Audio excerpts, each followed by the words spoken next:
Class 10 के सभी बच्चों का बहुत बहुत स्वागत है मेरे YouTube चैनल पे। और मैं आपका केमिस्ट्री टीचर अकबर आलम। जैसा कि बेटा पुराने वीडियोस के अंतर्गत हमने धावन सोडे के बारे में बात कर ली थी, और आज का जो हमारा टॉपिक है वो प्लास्टर ऑफ पेरिस है। बहुत इंपॉर्टेंट टॉपिक है, लॉन्ग क्वेश्चंस में बहुत पूछा जाने वाला टॉपिक है। तो मैं सारे बच्चों से उम्मीद करता हूँ कि आप अपने घर पे होंगे, सेफ होंगे, सुरक्षित होंगे, स्वस्थ रह रहे होंगे, साथ ही साथ पढ़ने का भी काम कर रहे होंगे। इसी आशा के साथ मैं अपना वीडियो स्टार्ट करता हूँ। आइए हम देखते हैं प्लास्टर ऑफ पेरिस के बारे में। देखिए बेटा, यहाँ पे आज हम जो टॉपिक है हमारा वो प्लास्टर ऑफ पेरिस है। प्लास्टर ऑफ पेरिस, इसका मतलब समझो। देखो, प्लास्टर का मतलब तो होता है जो सीमेंट होती है जिसको हम चिपकाने का काम करते हैं। ऑफ मतलब किसी की ओर निर्देशित कर रहा है। पेरिस मतलब ये कहाँ का है? पेरिस। तो ये जो पाए जाने वाला प्लास्टर ऑफ पेरिस है ना, इसको हम प्रमुख रूप से पोर्टलैंड सीमेंट के नाम से भी जानते हैं। ये पेरिस की एक जगह है जहाँ पे प्रमुख रूप से पाए जाने वाली इसकी मात्रा जो होती है बहुत अधिक मात्रा में कसरत रहने का कार्य करती है। इसीलिए इसको हम प्रमुख रूप से प्लास्टर ऑफ पेरिस के रूप में भी लिखने का क्या करते हैं? कार्य करते हैं। देखो, इसका रासायनिक नाम की बात करें, रासायनिक नाम होता है कैल्शियम सल्फेट हेमीहाइड्रेट। हेमी का मतलब क्या होता है? 1Y2H2O। याद रखिएगा, ठीक है? तो याद रखना, इसका जो पाया जाने वाला रासायनिक नाम है वो कैल्शियम सल्फेट हेमीहाइड्रेट। देखिए, सामान्य नाम है प्लास्टर ऑफ पेरिस। फॉर्मूला लिखते हैं, कैल्शियम सल्फेट लिखना है। कैल्शियम किससे लिखते हैं? Ca से। सल्फेट को किससे लिखते हैं? SO4 से। और हेमी का मतलब क्या होता है? 1/2। और हाइड्रेट का मतलब क्या होता है? जल। लिख दिया CaSO4 into में हाफ H2O। इस प्रकार से हम इसके फॉर्मूले को लिखने का क्या करते हैं? कार्य करते हैं। हो गया? चलो अणुभार पे आ जाओ। मैंने सबको बताया हुआ है अणुभार हम कैसे निकालते हैं। भाई अणुभार कैसे निकालेंगे? अणुभार निकालने के लिए आपको कुछ नहीं करना है, सिंपल सा एक टेक्ट है। आपको ये करना है कि आपको प्रमुख रूप से कैल्शियम का अणुभार लेना है, सल्फर का अणुभार लेना है, ऑक्सीजन का अणुभार लेना है।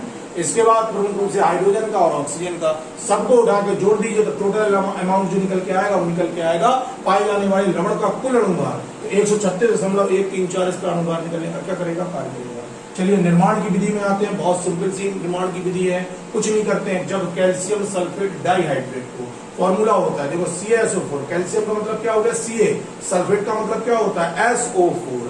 डाई लगा हुआ है ना, तो कितने से गुणा कर देंगे? 2 से गुणा कर देंगे। किसमें? हाइड्रेट की आगे लगाए ना डाई, तो हाइड्रेट मतलब हो गया जल। मैंने बताया था अपने प्रीवियस वीडियो में कि केमिस्ट्री में एक लैंग्वेज चलती है, गिनतियां चलती हैं। 1 को मोनो, 2 को डाई, 3 को ट्राई, 4 को टेट्रा, 5 को पेंटा, 6 को हेक्सा, 7 को ऑक्टा, 9 को नॉन और 10 को हम क्या पढ़ते हैं? डैक पढ़ते हैं। पढ़ते हैं कि नहीं? क्या वर्ड लगा है? डाई। किसके आगे लगा है? हाइड्रेट। हाइड्रेट का मतलब क्या होता है? H2O। मतलब कितने H2O? Twice H2O। क्या कह रहे हैं? कैल्शियम कह रहे हैं। क्या ले लो? कैल्शियम। सल्फेट बात कर रहे हैं तो ले लो SO4। क्या बन गया formula? CaSO4 into twice H2O। बन गया कि नहीं बन गया? अब हमने कहा जब कैल्शियम सल्फेट डाइहाइड्रेट को, इसी को बेटा हम क्या कहते हैं? जिप्सम कहते हैं। याद रखिएगा, ये जो प्रमुख रूप से पाया जाने वाला हमारा पदार्थ होता है ना, इसी को हम प्रमुख रूप से किसके नाम से जानते हैं? जिप्सम के नाम से जानते हैं। तो जब आप प्रमुख रूप से कैल्शियम सल्फेट डाइहाइड्रेट या जिप्सम को 120 डिग्री सेंटीग्रेड ताप पर क्या कर दो? केवल गर्म कर दो। जब आप इसको गर्म करोगे तो कुछ नहीं करना है, यहाँ से 3/2H2O को निकाल के अलग कर दो और 1/H2O इसमें क्या कर दीजिए? जोड़ दीजिए। तो CaSO4 into हाफ H2O बन जाएगा और 3/2H2O जो होगा वह प्रमुख रूप से क्या हो जाएगा? अलग हो जाएगा। इस प्रकार से प्राप्त होने वाला पदार्थ जो होगा इसको हम प्लास्टर ऑफ पेरिस के नाम से क्या करेंगे? जानेंगे। चलो सिंपल टॉपिक के बाद थोड़ा सा आगे आते हैं। नाम है इसका भौतिक गुण। भौतिक गुण देख लो भाई, प्लास्टर ऑफ पेरिस के भौतिक गुण पे आ जाएगी। लिखा है प्लास्टर ऑफ पेरिस के भौतिक गुण के अंतर्गत अगर हम बात करें तो प्लास्टर ऑफ पेरिस के भौतिक गुण में आ जाइए। चलो देखो भाई, भौतिक गुण में बहुत सिंपल से लिखा है। सफेद रंग का चूर्ण होता है। तुमने अपने घर में पुटीन देखी है? पुटीन, उसी का नाम है POP। क्या लिखते हैं उसको? POP लिखते हैं। भाई यही है प्लास्टर ऑफ पेरिस यार। देखो क्या लिखा है? P फॉर प्लास्टर, O का मतलब ऑफ, P का मतलब पेरिस। जो घर में पुटीन करते हो ना, दीवारों में पुटीन लगाते हैं, उसको हम कहते हैं POP। POP का मतलब ही होता है प्लास्टर ऑफ पेरिस। कैसी होती है? बिल्कुल आटे के समान, एकदम प्रमुख रूप से चूर्ण के रूप में ऊपर से रहने का कार्य करती है। तो ये सफेद रंग का प्रमुख रूप से क्या होता है? चूर्ण। ये जल में अवलेय होता है। पुटीन में जरा सा पानी मिला दो तो क्या हो जाती है? एकदम पत्थर जैसी टाइट हो जाती है। कड़क हो जाती है कि नहीं हो जाती है? तो भैया इससे ये सिद्ध होता है कि प्रमुख रूप से पुटीन जो होती है या POP जो होता है, जिसको प्लास्टर ऑफ पेरिस कहते हैं, जल के अंतर्गत विलय नहीं होता। रासायनिक गुण में आओ, सिंपल सा है, बहुत सिंपल सा। सबसे पहले हम क्या करेंगे? लिखा है ऊष्मा का प्रभाव। तो सबसे पहले हम 120 डिग्री सेंटीग्रेड पर गर्म करेंगे। अगर आपने कैल्शियम सल्फेट डाइहाइड्रेट को या कैल्शियम सल्फेट हेमीहाइड्रेट को आपने प्रमुख रूप से 120 डिग्री सेंटीग्रेड टेम्परेचर पे गर्म कर दिया, कुछ नहीं होगा। देखो यहाँ से एक प्रोसेस होगी, यहाँ से केवल जल के अणु जो होंगे यह प्रमुख रूप से अलग हो जाएंगे। तो क्या हो जाएगा, कैल्शियम सल्फेट। इसमें से कैल्शियम सल्फेट H2O है, इसमें से कैल्शियम सल्फेट इनटू H2O लगा है, गर्म कर रहा है तो ये अलग कर दो, H2 निकल के क्या हो जाएगा अलग। यहाँ से हाफ H2 लेगा तो कैल्शियम सल्फेट हाफ H2O है, हाफ H2O प्रमुख रूप से यहाँ से निकल के क्या हो जाएगा अलग हो जाएगा।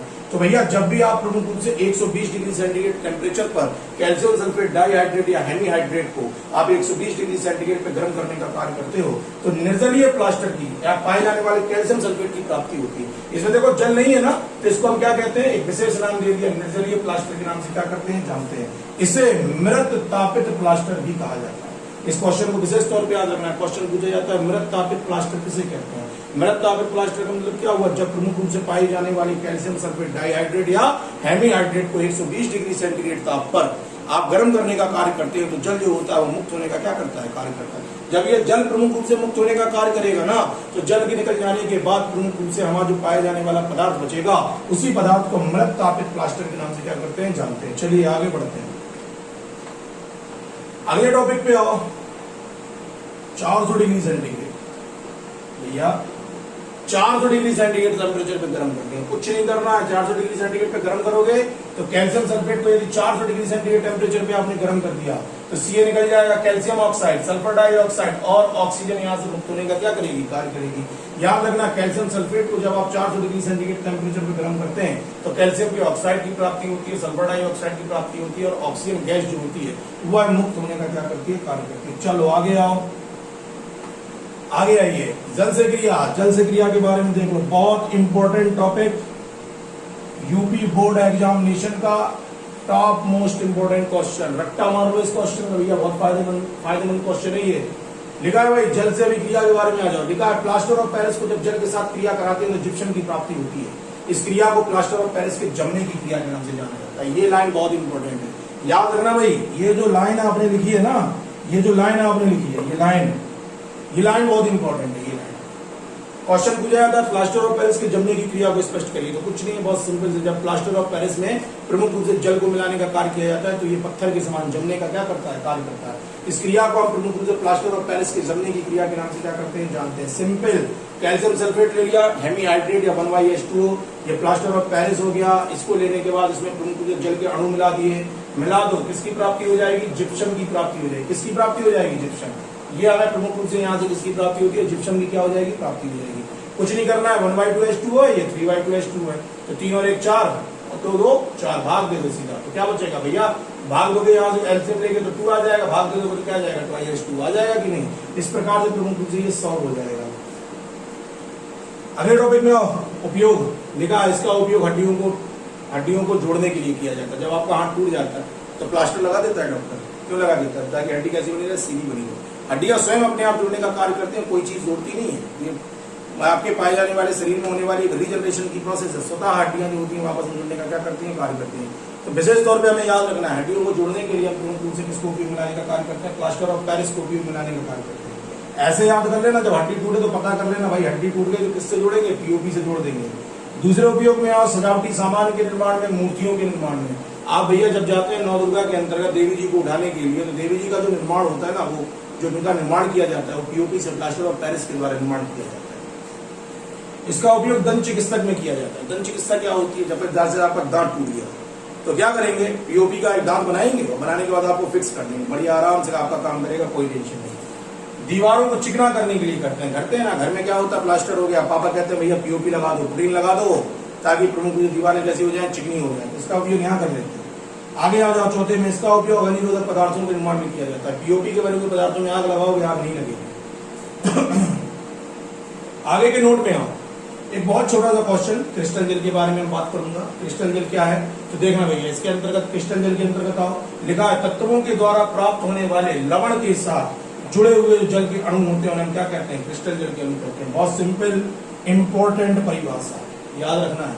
देखो जलयोजित कॉपर सल्फेट ले लो, ब्लू पेट्रोल, रट मारो इसको, 1 नंबर में ऑब्जेक्टिव पूछा जाता है। इसी प्रकार से पूछा जाता है ग्रीन पेट्रोल, ये बहुत पूछा जाता है, इंपॉर्टेंट है, इसको रट मारो, ठीक है। अब यहाँ पे देखो, आप क्रिस्टल जल के अणु के बारे में बात कर रहे हैं, देखो ये कॉपर सल्फेट है, देखो मैं इसको व्हाइट बोर्ड पे समझाता हूँ। देखो भाई, आप ले लो सिंपल सा, समझना है यहाँ पे, मैं सिंपल से फॉर्मूले में समझाता हूँ। आप प्रमुख रूप से फिटकरी ले लो, क्या ले लो, फिटकरी। हमें क्रिस्टल जल के अणु बनाने हैं भैया। देखो फिटकरी का फॉर्मूला होता है K2SO4 इंटू Al2SO4 का होल थ्राइस इंटू 24H2, ठीक है, ये होता है। पोटेशियम सल्फेट, एल्युमिनियम सल्फेट, है ना। देखो पोटेशियम क्या है, प्रमुख रूप से पाए जाने वाला तत्व। एल्युमिनियम क्या है, पाया जाने वाला तत्व। पोटेशियम ने सल्फेट के साथ क्रिया कर ली तो पोटेशियम सल्फेट बन गया, एल्युमिनियम के साथ क्रिया कर ली तो एल्युमिनियम सल्फेट बन गया। तो भैया पोटेशियम एक तत्व है जिसने सल्फेट के साथ क्रिया की, तो ये पोटेशियम का लवण कहलाएगा, पोटेशियम सल्फेट। एल्युमिनियम एक तत्व है, सल्फेट के साथ क्रिया कर ली, एल्युमिनियम सल्फेट बना लिया, एल्युमिनियम का लवण कहलाएगा एल्युमिनियम सल्फेट। आपको परिभाषा क्या बताई मैंने, जब पाए जाने वाले तत्व के लवण के साथ प्रमुख रूप से क्या जुड़ जाए, जल के अणु प्रमुख रूप से जुड़ने का कार्य करें। भैया कौन जुड़ने का कार्य करे, जल के अणु। ये जल के अणु जब प्रमुख रूप से जुड़ने का कार्य करें तो इन जल के अणुओं को प्रमुख रूप से पाए जाने वाले किसके नाम से, क्रिस्टल जल के अणुओं के नाम से जाना जाता है। बस ये इसका टॉपिक है, कॉन्सेप्ट है। अब देखो कुछ टॉपिक और मैं रिपीट करा रहा हूं, देख लो भैया सब। एक टॉपिक मैं बताता हूं, उत्फुल्लन, इसको भी बताए दे रहा हूं क्योंकि ये चैप्टर हमारा खत्म हो गया। उत्फुल्लन को बताता हूं, चलो। उत्फुल्लन की क्रिया क्या होती है, जब किसी पाए जाने वाले पदार्थ को, इसको बेटा पदार्थ को काय में रख लोगे, वायु की उपस्थिति में रखने का कार्य। ऐसे पदार्थ जिनको वायु की उपस्थिति में रखने पर उनमें पाए जाने वाले जल के अणु जो होते हैं, उनमें पाए जाने वाले जल के अणु प्रमुख रूप से क्या हो जाते हैं, मुक्त हो जाते हैं। उनमें पाए जाने वाले जल के अणु मुक्त होने का कार्य करते हैं। इस प्रकार के पाए जाने वाले पदार्थों को उत्फुल्लित पदार्थ, और इस क्रिया को उत्फुल्लन की क्रिया के नाम से क्या करते हैं, जानते हैं। जैसे उत्फुल्लन के अंतर्गत अगर हम प्रमुख रूप से बात करें तो हमने आपको एक सोडा पढ़ाया था, खाने वाला सोडा पढ़ाया था। खाने वाला सोडा जो है सोडियम बाइकार्बोनेट जिसको आप कहते हैं, NaHCO3, उत्फुल्लित पदार्थ है। इसको अगर आप प्रमुख रूप से वायु की उपस्थिति में रख दो ना, इसके क्रिस्टल को, तो ये धीमे धीमे प्रमुख रूप से क्या होगा, इससे जल निकल जाएगा और पाउडर नुमा संरचना की प्रमुख रूप से हमें क्या होगी, प्राप्ति होगी। ये जो क्रिया है, इस क्रिया को हम उत्फुल्लन की क्रिया के नाम से क्या करते हैं, जानते हैं। एक क्वेश्चन और बताता हूँ, चैप्टर खत्म हो जाएगा। इसके बाद एक क्वेश्चन और रिपीट करता हूँ बहुत जल्दी से, कोई दिक्कत नहीं, सिंपल क्वेश्चन पूछा जाता है। बेकिंग सोडा जो होता है, बेकिंग सोडा, ये बेटा इंपॉर्टेंट क्वेश्चन है, यूपी बोर्ड के कारण बताऊं, बहुत पूछा जाता है। क्वेश्चन पूछा जाता है भाई, बेकिंग सोडा होता है, बेकिंग सोडा। बेकिंग सोडा को आटे में मिला देने पर, किसमें मिला देने पर, आटे में मिला देने पर, आटे की सतह के ऊपर, इसके ऊपर, आटे की सतह के ऊपर प्रमुख रूप से छिद्रनुमा संरचना के निर्माण का कार्य कर लिया जाता है। अब सुनो, ब्रेड देखिए, ब्रेड को ऐसे बीच में से तोड़ो तो उसमें छेद रहते हैं कि नहीं। स्लाइड वाली ब्रेड लो, उसमें छेद रहते हैं कि नहीं, क्यों रहते हैं, इसी का कारण, किसके कारण, बेकिंग सोडा के कारण प्रमुख रूप से रहने का कार्य करते हैं। क्यों ऐसा कह रहे हैं, ऐसा इसलिए कह रहे हैं क्योंकि बेकिंग सोडा जो होता है ना, Na2CO3 SCO3 NaSCO3, ठीक है। ट्वाइस को आगे ले, ट्वाइस को आगे ले,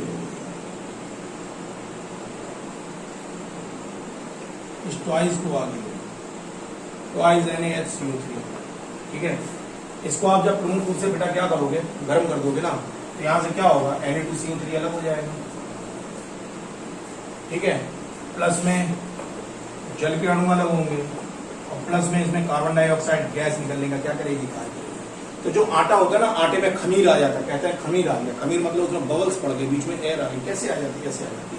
सोडियम बाइकार्बोनेट में क्या उपस्थित होता है, कार्बन डाइऑक्साइड उपस्थित होता है, जो आटे की सतह के ऊपर, जब कार्बन डाइऑक्साइड बाहर निकलती है ना सतह से, तो इसमें छिद्रनुमा संरचना के निर्माण का क्या कर लेती है, कार्य कर लेती है।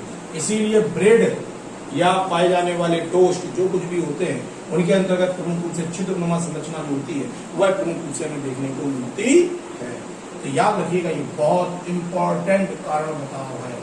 उत्फुल्लन की क्रिया, ये कारण बताओ, ये चैप्टर बहुत इंपॉर्टेंट है। करीबन 5 नंबर का लॉन्ग क्वेश्चन इस चैप्टर से बनता है। इस प्रकार से आपका एक चैप्टर अम्ल क्षार लवण का जो टॉपिक है या चैप्टर है वो पूर्णतः समाप्त होता है। अगले वीडियो में, नेक्स्ट वीडियो में हम सेकंड चैप्टर स्टार्ट करेंगे, नाम होगा रासायनिक अभिक्रिया। तो उस चैप्टर को स्टार्ट करेंगे। बहुत सिंपल सा चैप्टर है, कुछ नहीं है, बहुत इजी से क्वेश्चंस होंगे और मुश्किल से ज्यादा 4 या 5 वीडियो में पूरा चैप्टर खत्म कर दूंगा। तो मैं सभी बच्चों से ये आशा करता हूँ कि सभी बच्चे जो है वीडियो को जितनी मेहनत हम कर रहे हैं उतनी मेहनत के साथ आप इस वीडियो को देखेंगे और इस महामारी में ज्यादातर बच्चों तक पहुंचाए भी, ताकि बच्चे जो है उसको पढ़ने का काम कर सकें।